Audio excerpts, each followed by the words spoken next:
In this climate of the shooter genre, where we seem to bounce back and forth between different types of shooters ranging from fast to slow, arcadey to tactical, or somewhere in between like you would see in the recent Modern Warfare titles, we have more flavors than we could ever have dreamed of, especially in the indie department. You have the plethora of boomer shooters that have been coming out of the woodwork with even more on the horizon. We have BattleBit Remastered, that will probably end up being the multiplayer game of the year in my opinion, due to it taking all of the best bits of Battlefield 3 and 4 and putting it into a low poly fashion. But when it comes to the old school era of the arena shooter scene, we're pretty much starving for a stable and populated community. And I don't mean the ones that you find on Reddit or on Discord, but I mean something that everyone is talking about. Unreal Tournament 4 could have been something promising, being a return to form of UT99 and stripping off the Gears of War paint job that Unreal Tournament 3 had. Unfortunately, it would be shut down in favor of Fortnite's miraculous success, essentially killing any potential for a return of Unreal Tournament. Quake Champions still gets updates here and there and still gets esports coverage, but in this day and age, the most popular Arena FPS games would have hundreds of players. But we don't have thousands anymore, and it sucks. The only arena shooter that had plenty of coverage initially during its launch from popular streamers as well as a number of general audiences and had a lot of potential was Diabolical, and could have helped revitalize the multiplayer Arena FPS scene, but it didn't last long enough to make an impact with long-lasting effects. On the single-player side though of arena shooters, it's been thriving thanks to the recent Doom entries, games like Dusk and Medieval, Ultrakill, as well as other games that are similar to it. It's a genre that is dwindling on one hand and thriving on the other. But in this video, I will be talking about the game that reached the peak of the mountain that was the multiplayer arena shooter scene of the 2000s, and how it inspired a whole wave of other arena shooters that pretty much play like it when you boil down to it. That game is Quake 3 Arena.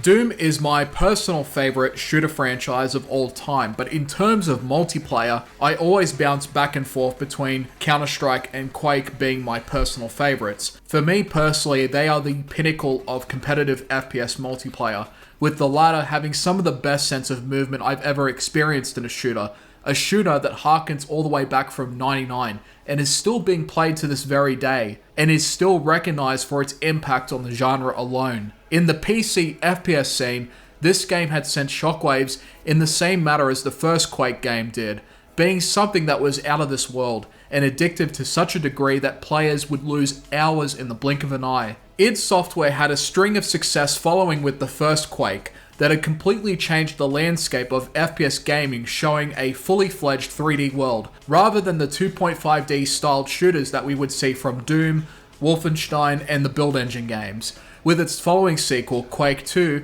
it would shift from the Lovecraftian-inspired medieval and sci-fi world of the first game to just a straight-up sci-fi world with an alien race similar to the Borg from Star Trek, while still maintaining the fast-paced gameplay that Quake 1 was known and revered for. Quake 2 was a game that grew on me personally over time, but it would just slightly miss the mark compared to the first game, and even more so with the sequel that would come in '99. Epic Games weren't too far off from unleashing Unreal Tournament 99, and pressure was really high for id Software, because they wanted to also make a banger of a title following the tail end of the 90s, before the new millennium would begin.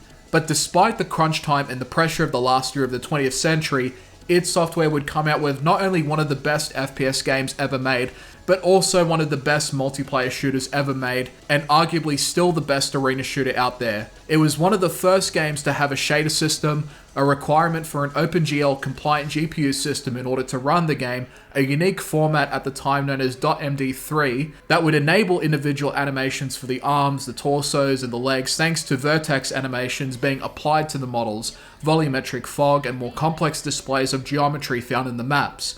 The game was simply a technical marvel of its time in both its development and its execution.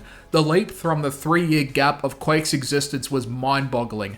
The late 90s and the 2000s were the years where each year showed monumental differences between each other, and it was a truly exciting time for me, and a lot of other people too. A phenomenon that doesn't really exist anymore because nowadays we're already used to photorealistic graphics in games. But Quake 3 at the time was truly a marvel in the technical department. but as for a lot of other things, it would shine even more. The first thing to establish right off the bat here was that id Software had looked at the previous two Quakes and had most likely realized that they didn't really have a central identity for what Quake was meant to be, compared to say Doom or Wolfenstein that knew what they were from the very start. Doom had you killing demons from hell and Wolfenstein had you killing Nazis by the dozen. But what was Quake about? What was it even about exactly? It was a question that was explored with two completely different answers in the first two Quakes. The first had you fighting a mishmash of different monsters with little logic or sense of place in a setting that you can't really learn about or understand. Whereas in Quake 2, you have the Strogg faction and you can learn more about them through exploring the facilities and the strongholds that you come across. But with Quake 3, they had decided to completely abandon those two worlds in favor of a mishmash of arenas, with both sci-fi and fantasy aesthetics on the maps that you play in. This sudden change in priority was a result of id Software realizing that the one constant that had made Quake so successful in the 90s was its multiplayer. The single player in the first two Quakes were good, but the real magic of Quake was in the multiplayer itself, as well as the modding scenes made for them. To this day, people even still play Quake 2's multiplayer, and sometimes there are even competitive matches for that game. The multiplayer was simply its greatest strength, and as a result of that, the complete shift into it being multiplayer only was the right choice. Quake 3 and Quake Champions were the only games in the series that recognized its biggest strength and put all of their chips into that one aspect. As for Champions, that is a game that is still divided amongst the community, but it isn't as bad as it was when it first released. Quake 3, on the other hand, is a game that has been beloved still by its own community and for good reason. Fantastic movement with a ton of hidden techniques, a great arsenal of weapons that all serve their purpose, and a great variety of modes and maps. The game had you on an even playing field. Every player had access to the same resources and weapons, that it was really a matter of more brains and aim, having better movement and map knowledge being key factors in a player's success. The game is close to perfect in this aspect.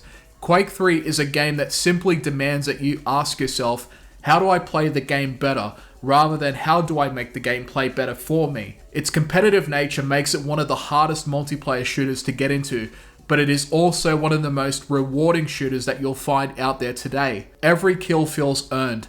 The techniques that you discover in this game and master are a result of your dedication, and that dedication leads to a whole new dimension of play. You play a session of Quake 3 yourself, and then immediately after, start watching some pro plays from players like say Rafa, Cypher, Toxic, Cooler, Fatality, Evil, Razy, Killsen, and many others. It's a completely different version of Quake when you see those people play, and some of the duels that they've had are some of the most intense moments in competitive FPS history.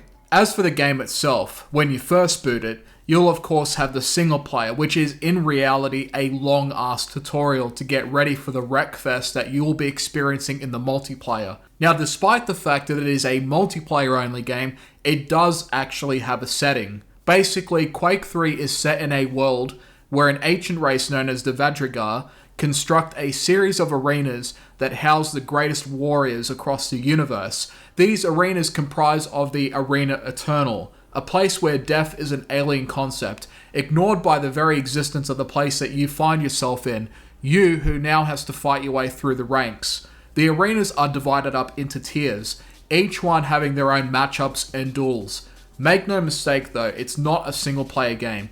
Like I said, it's just like playing the multiplayer mode, but with bots to get you used to the basic movement and mechanics of the game. You have a few difficulty modes to select from, with Nightmare comprising of aimbots basically.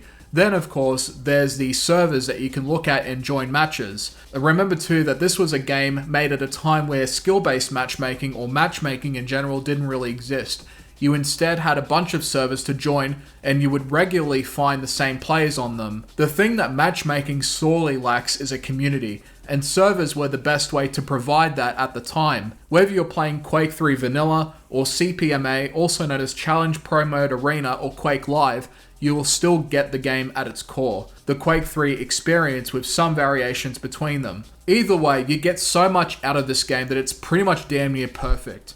The movement is incredibly smooth. You can dart around the arena if you know how. The weapons have utilities and can even enable more options for movement such as plasma climbing or rocket jumping and even rail jumping. Mind you though that this will be affected by which version of Quake 3 that you're playing. but you've got a ton of weapon and movement tech that allows for a number of interesting, chaotic, and unique sessions. The weapons themselves feel great to use, and they never quite feel out of reach during a match. It just becomes a matter of who gets to the weapons or the resources first. Quake 3's arsenal is closely balanced. Every player has equal access to them, and knowing what they're best used for will also make the difference in the outcome of a fight. The maps in this game by design are a lot more sophisticated compared to the second one, and has a greater deal of variety thanks to the setting that combines sci-fi and fantasy together, and the map pool is stretched to an infinite due to the many maps made for Quake 3 over the years. And for those that play Quake Live, you can also find a lot of custom maps in the workshop. Now, because of Quake 3's massive leap in graphical fidelity, it made it a lot harder to run on most PCs at the time. And without a particular algorithm known as the fast inverse square root, the game would not be as smooth as it would have been upon release. The game simply moved like butter on flatbread, incredibly fast and fluid in a way that was never seen before, at least until Unreal Tournament 99 had came out. Another direct competitor that would also make shockwaves in the FPS multiplayer scene, and it only came out a few days just before the release of Quake 3. And it wasn't just the crucial algorithm that turned Quake 3 into magic, but it was also the powerhouse of the id Tech 3 engine behind it that expanded on the second iteration that id Software had done. Not to mention that it would even be used for later titles like Return to Castle Wolfenstein, Wolfenstein Enemy Territory, Star Wars Jedi Academy, Star Trek Elite Force, and even the first Call of Duty. id Software was simply wizards in this department, and they would prove that again and again over time. But Quake 3 had shown that it was an undeniable force in its fast gameplay and its graphics in '99. To this day, people have been endlessly breaking apart the game and discovering a number of new techniques or movement tricks that just goes to show how in-depth this game really is. Just look at the Quake 3 defrag scene, for instance. Any number of clips that you see online have stemmed from countless hours of studying and understanding the physics and the movement of Quake 3, and practicing it on large maps that let you go wild. Defrag as a scene is still alive and well, and was one of the most essential mods that paved the way for movement-based games later on down the track. And it's not just Defrag, but also the number of total conversion mods that have spawned from Quake 3 alone due to the game being fully moddable, and with ports such as IO Quake 3, people have been able to even develop games using the guts of Quake 3's source code. Some of the best conversion mods that I remember coming out at the time were games like Urban Terror, Smoke and Guns, and True Combat. They all had their fundamental differences, but at their core, it was like playing a completely different game. Total conversion mods back then were, in a way, completely free games that were made out of passion, the same passion that stemmed from Quake 3 and what it had accomplished as a game. I would highly recommend trying out Urban Terror.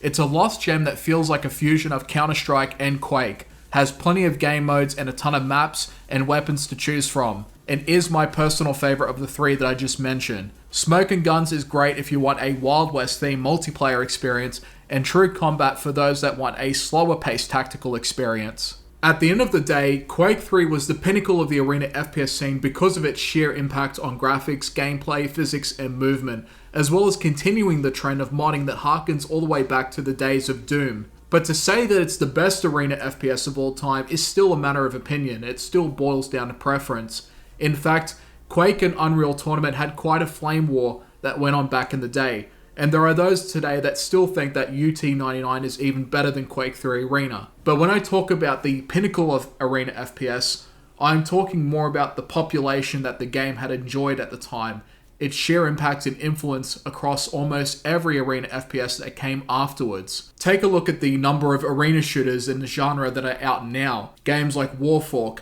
Xonotic, Reflex Arena, Rats Instagib, Glitch Arena, Red Eclipse, Cube2, Sauerbraten, the list goes on here. A lot of those games took inspiration from Quake 3 Arena, and for good reason. The game had set the framework for a fast and fluid FPS that was close to being perfectly balanced, and had an incredible feeling of momentum and speed, so much so that even Quake Champions would take pages from its book, while still adding its own spins on the formula, for better or worse. Quake 3 was the game in its genre that reached the pinnacle of success within its specific genre, and over the years, its thunder would eventually be stolen by the likes of Counter-Strike and Halo, and Call of Duty, due to the changes towards game design as well as the growth of console development during the 6th generation, as well as console audiences enjoying the new console shooters that would come along with them. Today, we don't really have an Arena FPS that has had the same numbers that Quake 3 did in its prime, but it is a genre of FPS that is still alive and kicking. People still put up frag movies and defrag movies just like they did back in the 2000s. There are communities on Reddit or Discord that still openly discuss the game and organize events for it. And if you go by Steam charts, Quake Live is still one of the most played Quake games next to Champions. Quake 3 is in my top 5 multiplayer games of all time next to CS 1.6, Team Fortress 2, Halo 3, and the original Modern Warfare 2. And it's still one of the best FPS games ever made. id Software truly knocked it out of the park with this one. Thank you for watching.